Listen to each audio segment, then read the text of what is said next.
Coast Guard historians are proud to point out that their service has been in existence continuously longer than the Navy. They also point with pride to the only member of the Coast Guard ever to win the Congressional Medal of Honor, a young man who hails from the unlikely place of Cle Elum, Washington.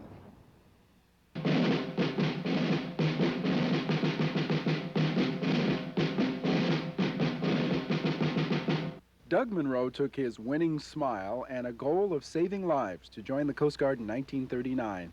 He would see his home just one more time before going to the South Pacific. He soon found himself an eyewitness to the early struggle to take back Guadalcanal. The Coast Guard often piloted landing craft for the Marines, and during such an action, on September 27, 1942, Doug Munro stepped into history. He was rescuing Marines from the beach under murderous fire. The last boat became stuck on a reef. Munro maneuvered his craft in between that boat and the Japanese. As the last Marines got out, he was hit and mortally wounded. His mother, Edith Munro.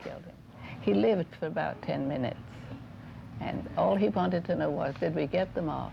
And they said, yes, Doug. And they said, he just grinned and died.